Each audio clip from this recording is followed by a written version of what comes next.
Sometimes the loudest voices are the ones that never speak. New York City. January. The city that never sleeps was blanketed in winter's icy breath. The air stung your cheeks, the street musicians had gone silent, and even the pigeons hid beneath the rusty fire escapes of old Brooklyn walk-ups. This was the kind of neighborhood where life never looked polished, where the smell of burnt coffee mixed with exhaust fumes and the graffiti on brick walls told stories of broken dreams. Sarah Miller, 28, had just finished the late shift at Café Lila, a small, well-worn diner that still had booths patched with duct tape and a jukebox stuck on Sinatra. It was the kind of place where old men argued about baseball stats and long-haul truckers left $20 tips without a word.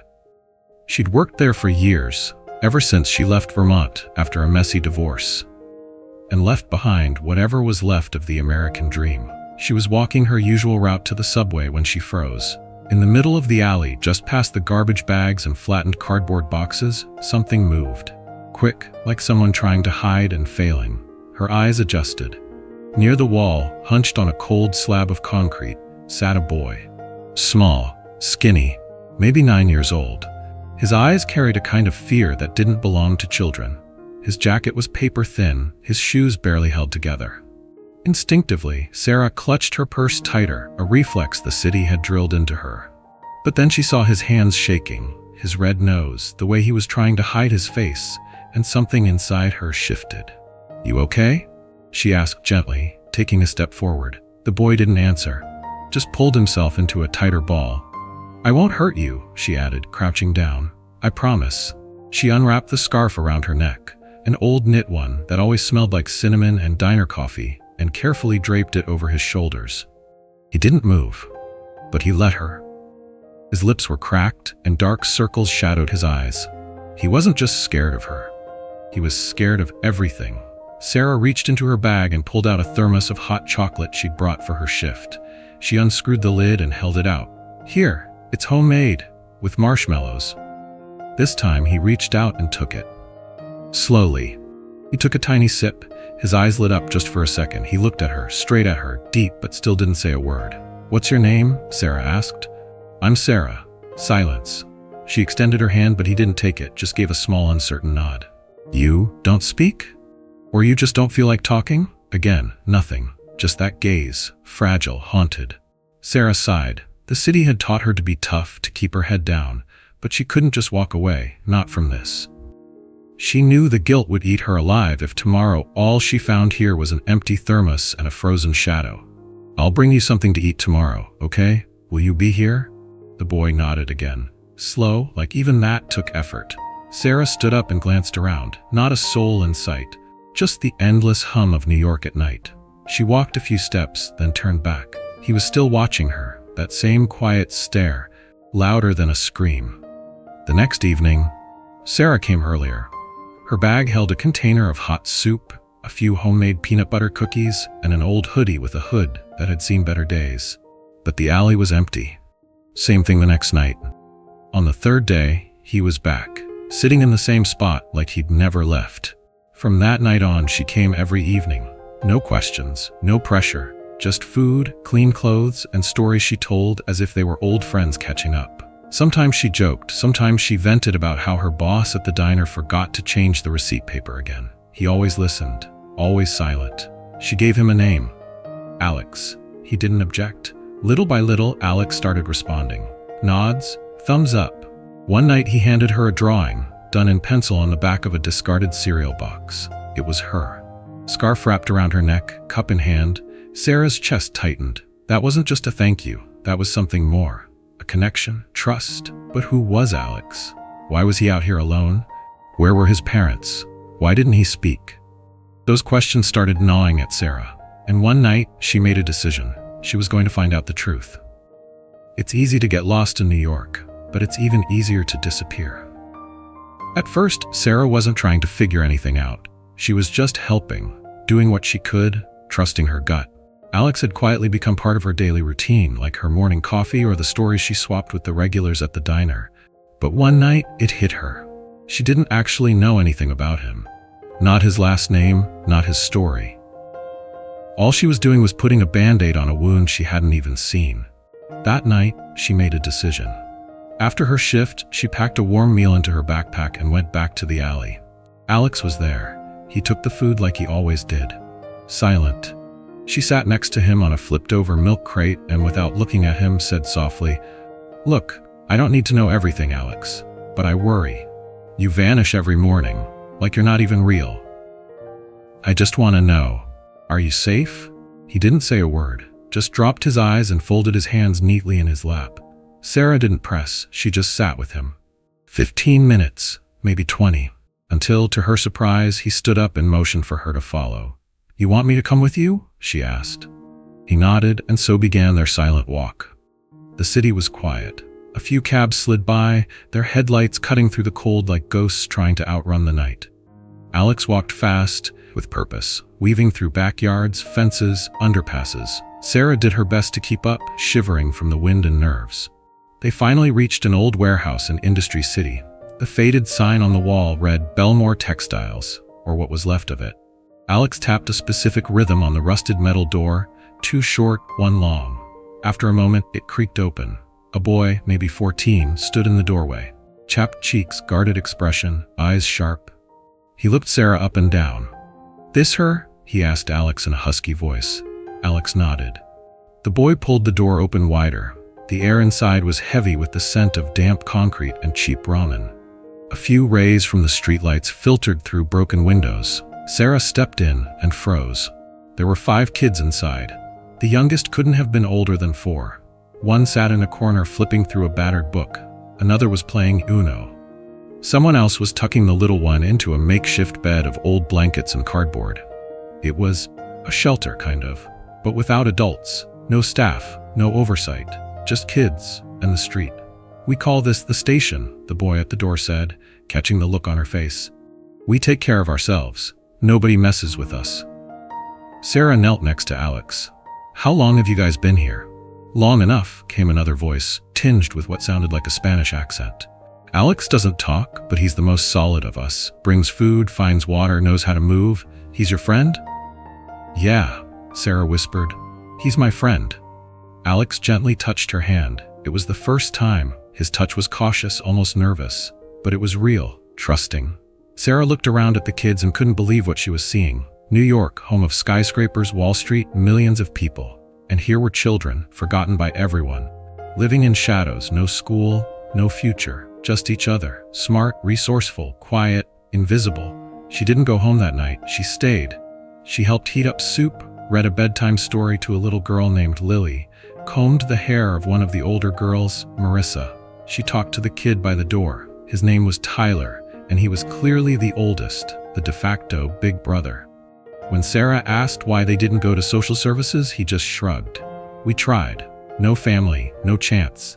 They split us up, sent us to different foster homes. There were issues. It's easier this way. Easier to survive here than be part of a system that doesn't see us." Sarah didn't know what to say. She just sat beside Alex and pulled him into a hug. Now I knew the truth, and I couldn't unsee it. I saw these kids, I saw Alex, and I knew there was no way I was letting the world ignore them again. Sometimes home isn't a place. It's the feeling you get from someone who sees you not as a homeless kid, but as a person. Everything changed after that night. Sarah couldn't look at the streets of New York the same way again. The buildings were still there, the diner was still there, the same smiling customers arguing over the Giants and the Yankees. But behind it all, she saw something different now. The alleys where kids hid from the world, and one silent boy named Alex, who had shown her a side of the city most people never notice. She barely slept that night, kept replaying Tyler's words over and over in her head. The kind of words that hit you deep. "We tried, but sometimes the system makes it worse." And she got it. Too many stories. Kids sent back to drunk parents, shelters where they got beat up, nights when it felt safer to curl up in a box than trust another adult. But in that warehouse, surrounded by cold concrete walls, she'd seen something real. A family. Not the kind you're born into, but the kind you build to survive. That's when she knew. If she couldn't fix the system, she'd build something else. Even if it was just a small start. Step 1. Her diner. The morning was cold. Nothing new. She showed up to work early, changed into her apron, and was halfway through pouring coffee when the idea hit her. Right by the entrance was an old donation box meant for a local shelter program. Nobody ever paid attention to it. Dusty, practically furniture. Sarah decided to bring it back to life. She printed out a new sign: "Help the ones you don't see. Little heroes are among us." Beneath it, she taped a drawing Alex had made, a group of kids holding hands in front of a big building with a bright sun and the word "home" over the door. The sign got people's attention. They stopped. Some dropped spare change, others gave a few bucks, a few asked questions. "Who are these kids?" "They're friends of mine. They've been left behind, but they deserve a chance." "This part of a city program?" "Not yet, but I'm working on it." At first, donations trickled in. Then the momentum picked up. Someone brought a box of winter clothes. A retired mailman donated a crate of old books, scribbled with a note: "If they can't read yet, at least they can dream." Sarah started visiting the kids every day. She brought hot food, clean water, soap, bandages. One night she set up a full-blown pajama party, popcorn, an old projector, a mountain of blankets, and the movie Up. The warehouse echoed with laughter for the first time. Alex still didn't talk, but now he held her gaze more often. And in those eyes, there was light. He started drawing more. Houses, trees, a little girl with a balloon lily, and a woman with a scarf, Sarah. But kindness doesn't always go over easy. The diner's owner, Mrs. Joyce, a no-nonsense woman in her 60s with a tight bun and a permanent scowl, confronted Sarah one afternoon. "So I hear you're starting some kind of social movement now." "Just trying to help a little. People want to do good. Sometimes they just need a reason." "Ever think these so-called kids might be trouble? We run a business here. You're getting involved in something complicated." Sarah kept her voice calm, but her eyes didn't flinch. "What's dangerous is turning a blind eye. What's dangerous is knowing and doing nothing. Helping, that's just the right thing to do." To her surprise, a couple of days later, Mrs. Joyce walked over in silence and dropped a $50 bill in the donation box. "For toothpaste, or whatever the hell it is you're giving them. Just don't let anyone say I'm a cold-hearted witch." But the real eye-opener? The kids themselves. Tyler said he wanted to go back to school. Marissa said she dreamed of becoming a vet. Little Lily? She wanted a big stuffed bear and to learn to write her name without any mistakes. One of the boys, Juan, admitted he used to dream of being a baseball player before he ran from the shelter system. And Alex. One day he handed Sarah a notebook. Inside were drawings, landscapes, emotions, whole stories told without words, so vivid, Sarah's eyes stung with tears. On the very last page, written in shaky handwriting, "Thank you, you're my family." She held the note to her chest. Her heart thudded in her ribs. These kids weren't just lost, they were untold stories, and she was going to make sure someone finally heard them. You can walk by, you can toss a dollar, or you can stop, look into someone's eyes, and really see them. Sometimes that's all it takes to change everything. Some people stay silent for years, not because they have nothing to say, but because there's too much pain inside. But when they do speak, it's louder than any scream. New York, the city that never sleeps. But those days, Sarah felt like her small, almost invisible world was finally waking up. She came to the station every day, and soon every evening too. She wasn't just helping anymore, she had become part of that little family. Not by blood, but by choice. She taught Lily how to write her name. Helped Tyler understand a tax form. He was dreaming of getting a real job. With Marissa, they made crafts and painted. And with Alex, something different was happening. He was changing. He still didn't speak, but he was more alive now. He'd walk to nearby stores on his own, knew which back alleys had dumpsters with half-decent food. He started teaching Lily how to draw, and sometimes, unbelievably, he smiled. Really smiled. In those moments, Sarah forgot he was a kid living in an abandoned warehouse. She saw him as something more, an artist, a real one. And everything felt just a little too good to be true.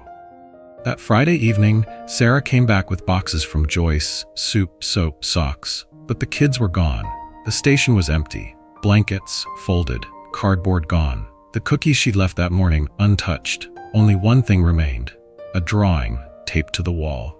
A black figure in a hoodie, standing in front of huge doors. Behind the doors, children.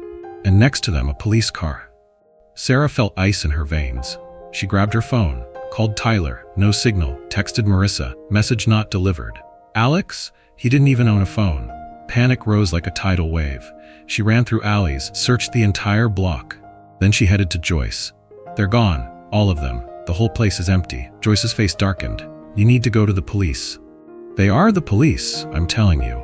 Someone turned them in. Someone found out. They were always afraid this would happen. Tyler used to say if they ever got caught, they'd split them up. They might even send Alex back to the family he ran from. Sarah, Joyce placed a hand on her shoulder. You did everything you could. No, not everything. And I'm not stopping now. The next day, she went to the one place those kids feared most, the city's child services department. Lines, security, bureaucracy, tired faces, kids with hollow eyes, caseworkers shuffling papers like solving a puzzle with no edges. She waited 2 hours before anyone would hear her out. I know you did an operation near the industrial city area. I think some kids were picked up, please. Their names were Tyler, Lily, Marissa, and Alex. The social worker, a young Latina named Carla, looked up, frowning. That information's confidential. If you're not their guardian. I'm not their guardian, but I'm their family. You just never filed the paperwork.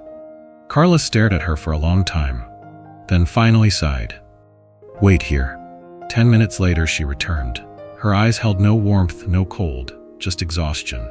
They're with us, for now, but not together. We placed them in different shelters. Honestly, that's the best thing that could have happened. They'll get food, a warm bed, school. They were living in the dark, in the cold, and they were happier than they'll ever be now, because they had each other. That was their family. Now? It's just loneliness all over again. Carla didn't respond. What about Alex? He doesn't talk. He's different. He won't fit in your system. It'll break him. I don't know. Maybe he'll be evaluated by a specialist. Sarah stared at the floor. One question wouldn't leave her mind. Where is Alex? She got her answer 3 days later when she came home. Alex was sitting at her door, soaked, shivering, bones showing through his clothes. In his hands, a sketchbook. He had run away. Sarah dropped everything and rushed to him, wrapping her arms around him. He didn't cry, but his hands trembled as he handed her the notebook. She opened it. Inside, drawings, a shelter, a cage, the rough face of a security guard, a cold metal tray with food, then an image of him climbing out a window, and finally, Sarah, her apartment. He knew where she lived. He believed she'd take him in. She didn't hesitate. She let him in, fed him, gave him a bath. He fell asleep on the couch like he'd dropped into a world where he didn't have to fight anymore. And then, just before dawn, when the city was barely beginning to stir, something impossible happened. Sarah woke up to a sound, a voice, soft, like the wind. Mom, she turned around. Alex was standing at her bedroom door, wearing the pajamas she'd given him, face streaked with tears, lips trembling. He was looking at her like he couldn't believe he'd actually said it out loud. You said family is a choice. Sarah got up, pulled him into a hug, whispered back, yes, sweetheart, and I choose you, every single day. Sometimes, to hear someone's voice, you have to become their silence first. No judgment, no conditions, just presence. Some ghosts don't come at night. They show up in daylight, wearing suits, holding paperwork, telling you they know what's best for you. That day started off way too quiet, like the world itself was holding its breath. Alex was sitting on the windowsill, drawing. He hadn't left Sarah's side in the past 24 hours. The trust in his eyes was fragile, like glass. They had breakfast together, laughed a little, and Sarah had even started to dream. Maybe there was a way to make the guardianship official. Maybe it wouldn't happen overnight, maybe it would be a fight. But now she knew one thing for sure. She would fight for him with everything she had. That's when the knock came. Not just a knock with purpose. Dry, sharp, 3 times, the kind that says authority. Sarah instinctively pressed her fingers to her lips, signaling Alex to stay quiet, then walked to the door. Standing there was Carla, the same social worker from Child Services. Beside her stood a tall man in his 50s, holding a folder, a lanyard swinging from his neck. Dan Hartley, County Justice Representative. Good morning, Miss Ryan, Dan said with a smile that didn't touch his eyes. His voice was like a scalpel. We're here for the child. We're here for the child. Those words cut through the air like a blade. I'm sorry, what? The boy Alex is here illegally. He ran away from foster care. You didn't report it, I assume. That's a violation. We're here to take him. Today. Carla stood stiffly beside him, avoiding Sarah's eyes. She looked ashamed, but locked in by the system. You don't understand. He talked. He called me Mom. For the first time in years, he's drawing, he's eating, he's living. If you take him back to that place, he'll turn into a ghost again. Feelings are nice, Hartley replied coldly, but the law comes first. Then a voice from deeper in the apartment, soft, but steady. I'm not going with you. Alex stepped into the hallway. Hard to believe this was the same kid who used to hide in basements. He looked straight at the government official, unflinching. I'm not going. Hartley raised an eyebrow, then spoke like he was talking to a broken toy. Alex, I get that you're scared, but Sarah isn't your mother. This isn't permanent. We want what's best for you. You don't know what's best for me. His voice was clear, fearless. Sarah could barely hold back tears. Carla looked at the boy, exhaled quietly. There's another issue. Dan frowned. What now? Carla pulled out a sheet of paper, slowly. His biological mother. We made contact, and she's petitioning to get him back. Sarah froze. His mother? She didn't know much, just that Alex had run away from home. That it was bad. Really bad. Tyler had once let it slip that Alex used to lock himself in closets to hide from night visitors. That his mom drank. That there were men. And fear. No way, Sarah whispered. She hurt him. He told me, not directly, but through his drawings. He once drew a shadow leaning over a kid's bed. You can't ignore that. We don't have any formal reports, Dan said with a shrug. No convictions, no proven abuse. Legally, she has rights, and she's insisting. Carla, more softly, she filed a petition, says she's changed. Alex went pale. He pressed his back against the wall, his shoulders trembling. Sarah rushed over and wrapped her arms around him. It's okay. I'm not letting them take you. I promised, and I keep my promises. Hartley nodded curtly. You have until tomorrow morning. He needs to be at the office, or there'll be a warrant, and the police will come. Sarah, through clenched teeth. Bring whoever you want. But this child isn't a piece of paper. He's not a formality. He's a person, and he's mine. That night felt endless. Neither of them slept. They sat on the floor, surrounded by his drawings, pizza, dogs, the Brooklyn Bridge, the two of them together. What if she takes me, he asked. Then I'll find you. Even if I have to walk every block in New York City. You promise? I promise. He went quiet, then picked up a pencil and drew two figures, a woman and a boy, standing in front of a door with a sign, the Ryan family. Above them, a rainbow. I want us to be like this, he said. Sarah looked at him, eyes full. Then we will be. But the next morning, there was another knock. Only this time, it wasn't Hartley. It was Alex's mother, a woman in her 40s, voice raspy from too many cigarettes, cheap coat hanging off her shoulders, eyes hollow. They told me he's here. Where is he? Alex heard her voice and bolted to the bathroom. Sarah stood up, blocking the hallway. You can't be here. He's my son. You broke him. That's none of your business. Who are you? Some bleeding heart? Think feeding him for a few days makes him yours? Sarah snapped. I'm his family, because he chose me. And you're part of the reason he stopped speaking. You're part of the pain that made him disappear. For a second, the woman faltered. Then her face twisted. I'm coming back tomorrow, with a court order. With the cops, I'm taking him, whether you like it or not. She slammed the door on her way out. Sarah sank to the floor. Alex came out and sat beside her. Quietly, gently placed his hand on her shoulder. And that's when she knew. To fight means to go all the way. Not for yourself, but for the ones who are too scared. For the ones who have nowhere else to go. Some ghosts don't show up at night. They come during the day, wearing suits, holding paperwork, and claiming to know what's best for you. The next morning felt like a scene straight out of a courtroom drama. Sarah, dressed in a simple black blazer, sat quietly on the wooden bench inside the Kings County Family Court. Next to her was Alex, in a wrinkled button-down shirt, tightly gripping a sketchbook like a life vest. Across the aisle sat his biological mother. No makeup, worn-out coat, but flanked by a lawyer, reportedly provided by some parental rehabilitation program. In the far corner, almost hidden, stood Carla, the social worker. She looked conflicted, like she wanted to speak up but couldn't. Her hands were tied. At the bench sat Judge Reynolds, a stern woman in wire-rimmed glasses with zero tolerance for emotional theatrics. "This is case number 473, the judge began. "Petition filed by Ms. Patricia Miller, requesting reinstatement of parental custody over minor child Alex Miller." Sarah's hands clenched into fists. Patricia, his mother, the woman he had run from. Alex sat stiff as a board. His eyes stayed fixed on the floor, his fingers tearing into the corners of his sketchbook. He wasn't drawing, he was surviving. Patricia's attorney stood first. "My client has completed a court-approved rehabilitation program, passed all drug and psychological screenings, and has documentation of stable housing. She deeply regrets the past and is fully prepared to resume her role as a mother. We ask the court to return the child accordingly." The judge turned to Sarah.